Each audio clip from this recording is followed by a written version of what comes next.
Hello and welcome to the President's Podcast right here on the record with the Ohio Senate. The views the news excludes. I'm John Fortney, your host, the Director of Communication with the Senate Republican Caucus, the Majority Caucus in the Ohio Senate. And we are very honored to have on today a very special guest, the Director of the Ohio Environmental Protection Agency, the Ohio EPA Director Ann Vogel. Welcome. And I want to just read a little bit of your bio before we start. Okay.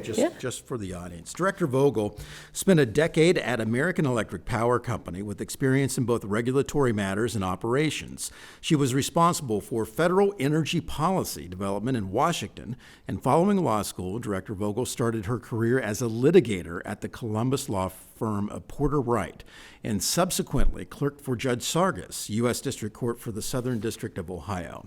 She volunteers for the Legal Aid Society of Columbus and is an adjunct professor at Ohio State University. She holds a law degree from Capitol and an MBA as well from Ohio State. Welcome. I feel like such an underachiever. That's what my parents always said. But the director of the Ohio EPA, let's face it, this is a very important job. And a lot of people probably really don't think about the Ohio EPA until they're reading about a disaster or watching breaking news emergencies on TV, but you do so much more than that. Yes, well said. Well, thank you, first of all, for having me here. This is my honor, my privilege, also my first podcast, so go easy. It's true. We do so much more than that. So I really appreciate the opportunity just to be here and to share what we do. So the mission of the Ohio EPA is to protect human health and the environment. So not a small job. We do a lot. And, in Ohio, what that means, and what the governor asked me to come to the Ohio EPA and do, is to make sure that first and foremost, we're keeping families safe. We're keeping kids safe. His priority is, as you all heard in the state of the state, right? Healthy kids. And within that, though, we know that Ohio has a lot going on. It's Ohio's time. We've got businesses that want to come here, families that want to live here. And so how do we find that balance between protecting the environment and health and allowing for economic development? And that is a huge piece of what we do. So we work really closely with our communities to find that balance every day. Yeah, and you really put your finger on it when you say communities, because I think a lot of people think state agency, it's only in Columbus, and then they come out of Columbus and they respond with the bureaucracy. And there seems to be a disconnect about the Ohio EPA has offices across the state. You have different regions. That's right. That's right. And so one of the first things that I did when I started a year and a half ago now was to kind of reorganize that. We now have not, a mini EPA in each region, but we have somebody in charge of each region. Their job title is Chief Community Officer, CCO. I shamelessly stole that from the Cleveland Clinic. All right, so Chief Community Officer, their only job is to be in the community. Their only job is to be interfacing with county commissioners, with local electeds, with your members, with members of the legislature in the district, and to make sure that we are available to communities, that they are proactively making communities aware of what money is available, what programs are available.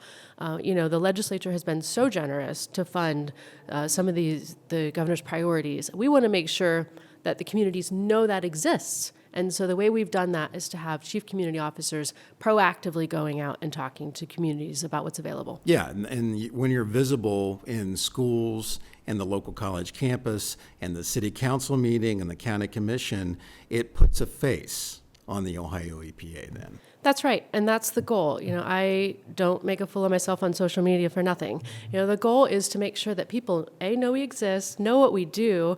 I give all the props to the comms team that comes up with these things, but just, what you've done here in the Senate is masterful, and getting that communications out to say, we have like a What We Do Wednesday feature on social media just to highlight that we are statewide. We are all over the state every single day being protective of human health and the environment.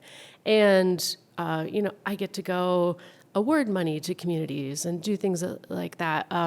Everything from, I get made fun of this one a lot, but mosquito control grants. Oh, that's a big deal. Huge for keeping kids safe. We're so blessed to live in a society where we don't have to think about those things every day. But it's because of that behind the scenes work that an agency like Ohio EPA does to prevent mosquito-borne diseases. I mean, I'm picking on the smallest example of something that we do, but those grants are huge to our communities. Something else that I think is vitally important to the fabric of a community, and there are many of them around the state, and that is a volunteer fire department. And the EPA has been quite proactive in being able to take back some of the foam, not only volunteer fire departments, but fire departments across the state, which have the PFAS, or if you followed any of the news in Southeast Ohio or Northwestern West Virginia that I actually covered, and I grew up in that area.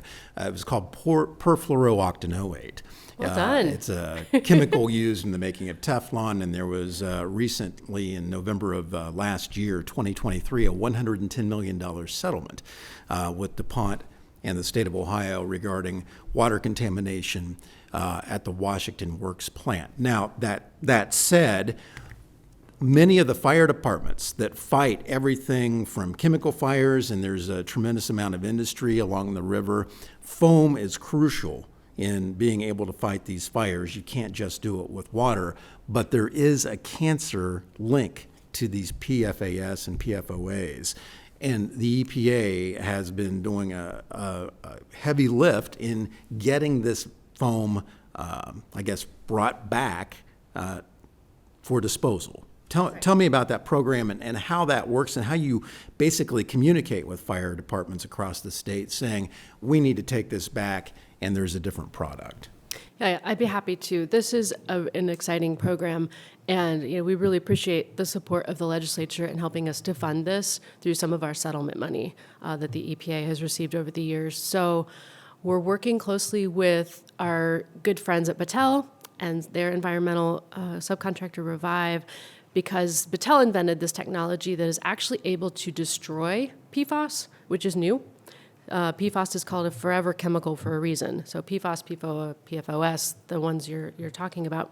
So what we were able to do, the governor announced in Calamityville earlier this spring, was to take back from fire departments at no cost to them anything that they have on the shelf that contains that product. And you're absolutely right.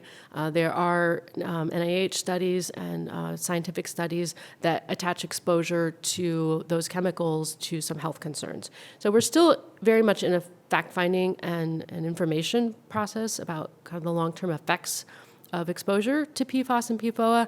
But with the governor's emphasis on this from day one, and the legislature's support in the 2 budgets ago, that firefighting foam was banned for training purposes. So they're no longer allowed to just use it everywhere, to practice. So that's great. That was a good first step.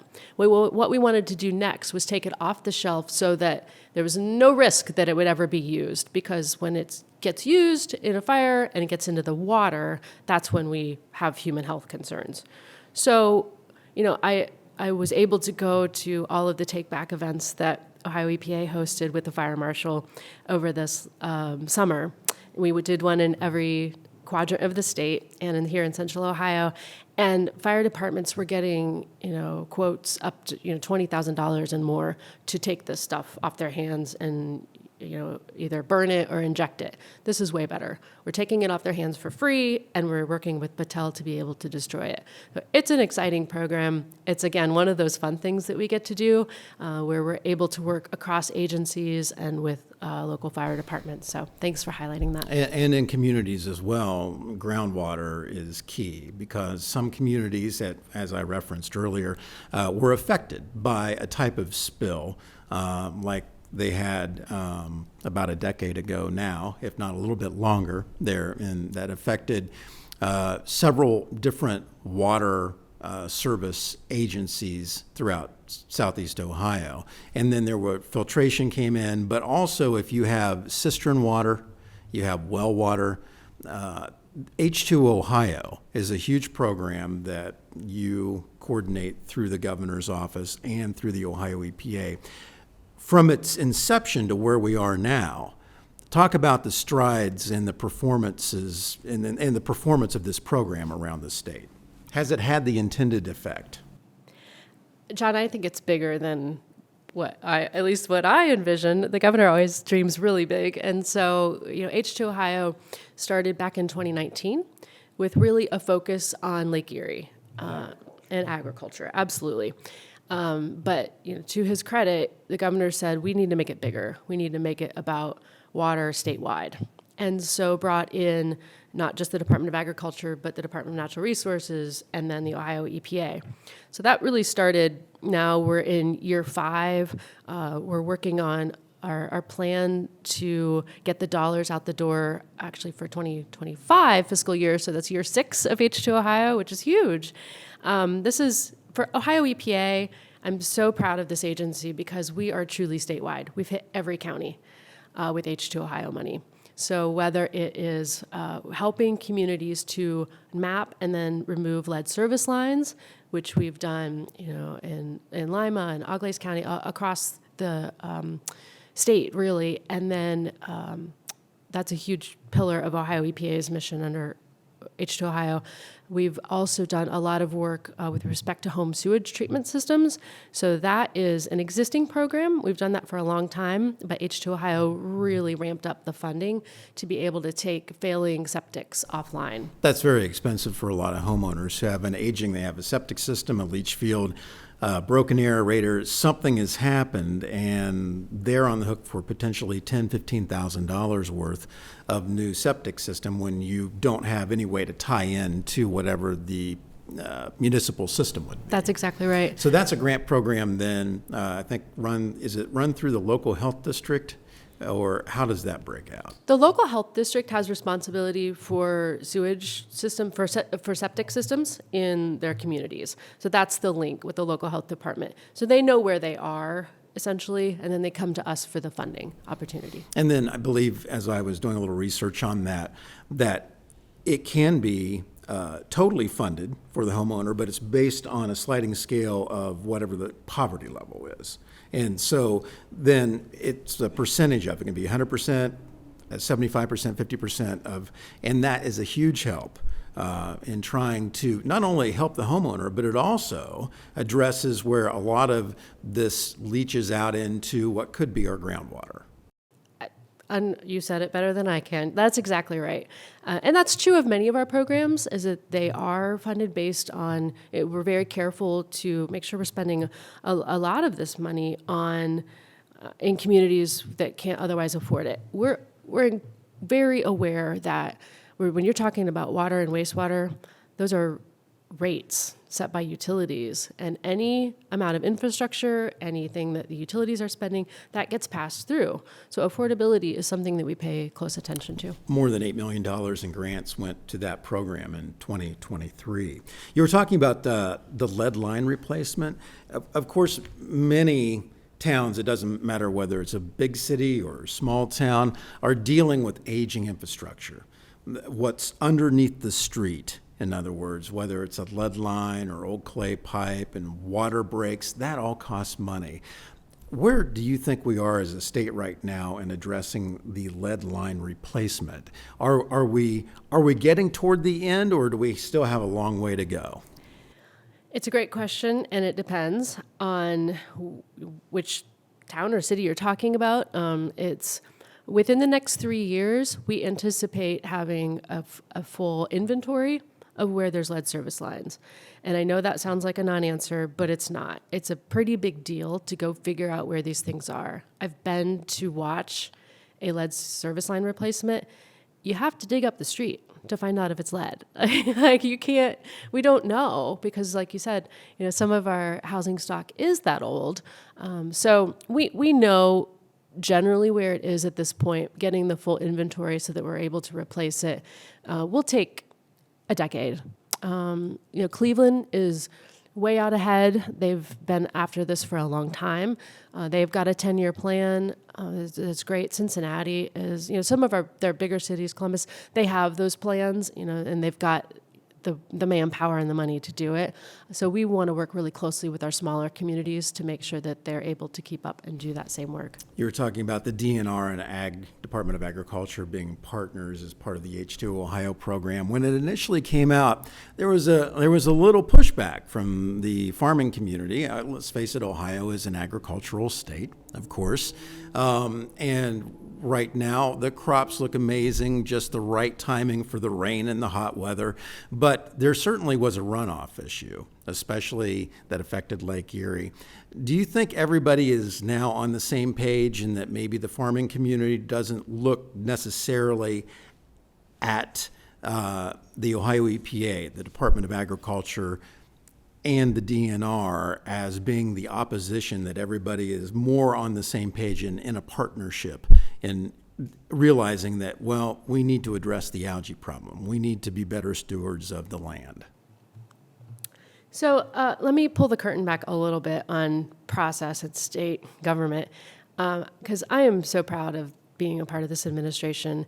This morning at 8 a.m., I had a call with the director of the Lake Erie Commission, the director of DNR, the director of Agriculture. We meet all the time because just to make sure that we're on the same page. We show up everywhere we can together to talk about just that, to make sure that we're not picking at each other, that it's not pointing fingers, ag to wastewater utilities or whatever the case may be from the past. Governor DeWine and this legislature really turned that ship quickly in 2019 and said, we're not doing that anymore. We're focused on the future. We're focused on solutions. How can we all come together and make sure that it's, phosphorus is phosphorus, wherever it's coming from, right? So let's go after all of it. And that's what we've done. And so there's not been kind of the blame game. I still get to go everywhere with Brian Baldridge and talk to farmers all the time. They don't hate the EPA, yay, that I can tell. I think they have sensed that change in direction, that it's not about blame, it's about finding solutions. Well, everybody, isn't it interesting that when you work on with the legislative branch, how things can get politicized? And I always have to shake my head sometimes like, no, everyone wants clean air and clean water. Turns out. How about that idea? So if you take the politics out of it and a lot of the over-the-top rhetoric, everybody would say, what's a reasonable path forward here? Yeah, and we've been able to do that with your support here in the legislature. We were able to direct some of the Ohio EPA settlement money to some practices that ag is doing on the field. We've been able to help, of course, we at the Ohio EPA have a lot to do with wetlands as well, in addition to what DNR has been able to do. So there's so much natural overlap and coordination that we do as a result of our programs, but we've been able to do a lot more of that since we are all rowing in the same direction. But back to your original question, do I think that there is support for the direction? I do. I mean, look at what the Department of Ag was able to accomplish in re-registration and new signups just this year for H2Ohio programs, and to make sure that the practices are being done that we know work in the long term. We started off the show today talking about how a lot of people don't think about or have a different perception of the Ohio EPA, that it's only really driven, you only see them quoted whenever there's a big emergency or disaster. You specifically and the department received a tremendous amount of praise and accolades in how the Ohio EPA responded, handled, and maintained your commitment to the people that had the derailment in East Palestine. I know Senator Michael Ruley, our former member who is now Congressman Michael Ruley for the 6th District, was very, very pleased and complimentary of how you led on the response. Where do things stand today? And looking back, was a plan in place in the immediate response that the Ohio EPA carried out, and you were there from day one? John, we could do a whole separate hour on East Palestine, and you were there. You came to see us there. It's Was there a plan in place on day one? Here's what I want to say. Our emergency response team, well, first of all, they respond to hundreds of calls all over the state, every month. And so they know exactly what to do. They're used to it. They have a plan, and they know what to do in the immediate aftermath. They know what to do, to transition things to the long-term remediation. They know how to do that. And that's what we do day to day. This obviously was the biggest thing that's happened in terms of our agency response, maybe ever. And there's a lot of reasons for that. I think we will still be learning about what social media influences and kind of what external influences got the media attention in East Palestine. I think it's an interesting thing that we'll look at for long term. But it was a significant incident for this town. It was a significant disruption to their way of life. And, I think resilience is an overused word, but it is a resilient town. They are between the mayor and the fire chief and the EMA director and the county commissioner, everybody was rowing in the same direction from day one in terms of how to get that town back to normal life. And so credit goes to them. We were there certainly to make sure that we were being protective of human health and the environment, that the ongoing monitoring, which will continue for years. Soil removal. Yeah. All of the nuts and bolts of environmental remediation work go on. I do want to say about kind of showing up. It happened a month into my job as Ohio EPA director. Thrown right into it immediately. And there's no other way to do it but to show up and to be there and to make sure that we were able to hold the railroad accountable in the room, literally in the room. There was no other way to do it. But I also want to say that the Department of Health was also there, that Andy Wilson was there, Dr. Vanderhoff was there with me. It was not just me. They had my back, I had their back. We were communicating regularly. It really was an entire all-administration effort. A lot of legislators came out to lend their support as well. Select Committee on Rail Safety was there. The Rail Safety meeting actually held a committee hearing there. And so it wasn't just me. I want to be clear about that. I had a lot of support. And it's really set the tone for how we respond statewide. I want to say that in Logan, the tornadoes, our team showed up. They were on the ground. We are not watching from afar. We are not waiting to be called, anymore. We show up. In Logan, we help with debris management, figure out once a town is destroyed, where does it go? Where does that big pile of wood and construction material go? And so we show up. Right now, there's a building coming down in Youngstown, an unfortunate incident there. Our air team is there making sure that the asbestos is managed. There was an explosion there. Yeah. You can find it within the last couple of months. There was a natural gas pipeline, some kind of an explosion. That's right. That basically took out a whole building. That's correct.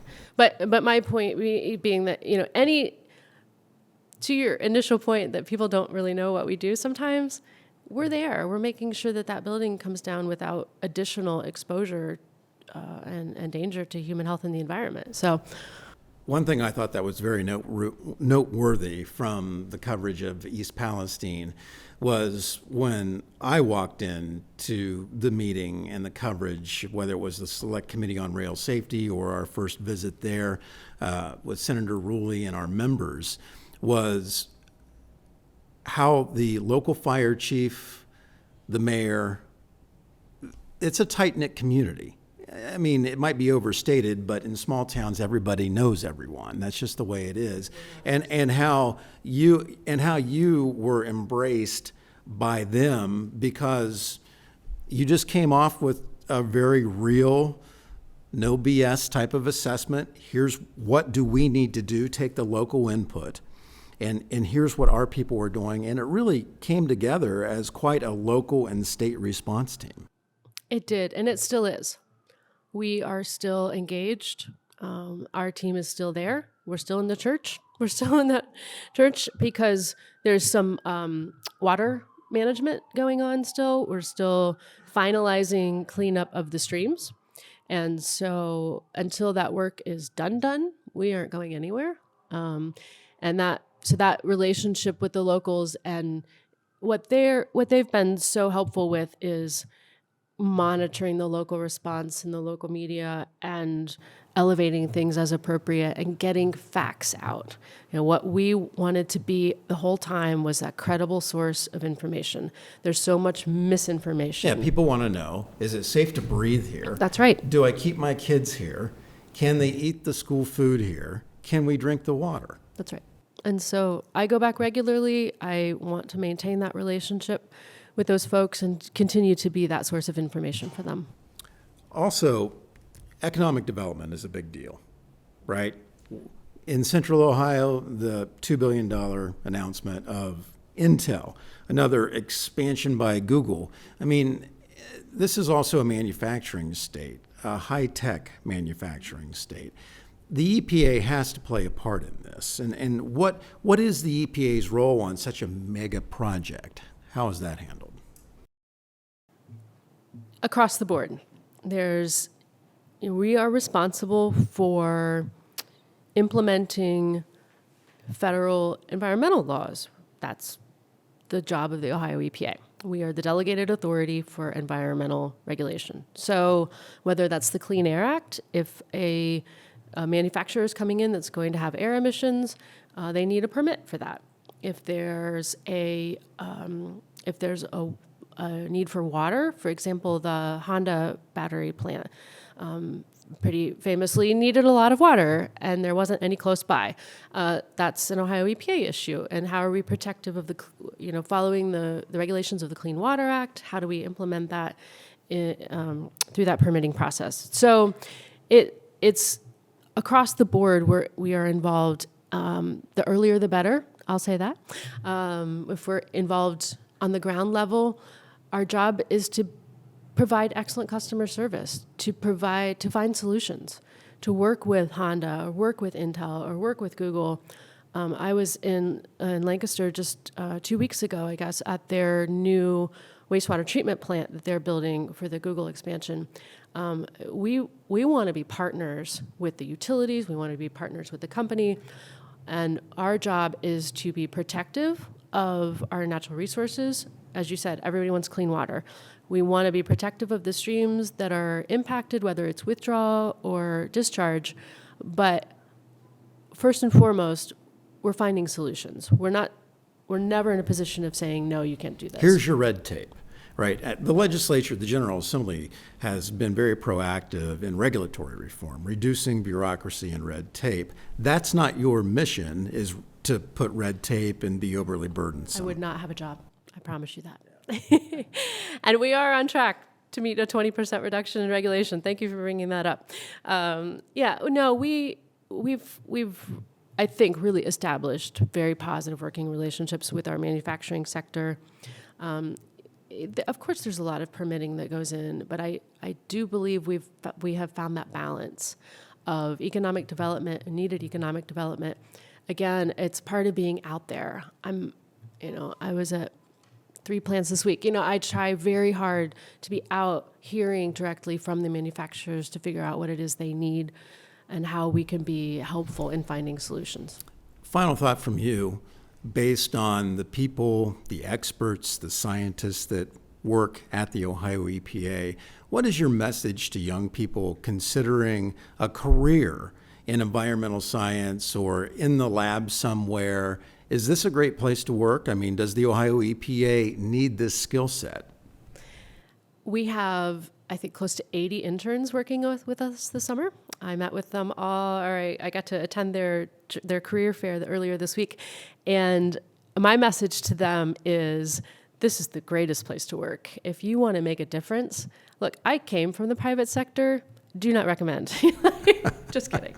You learn a lot. But if you want to make a difference and you want to really have an impact on the environment in Ohio, and you want to practice your skills, our staff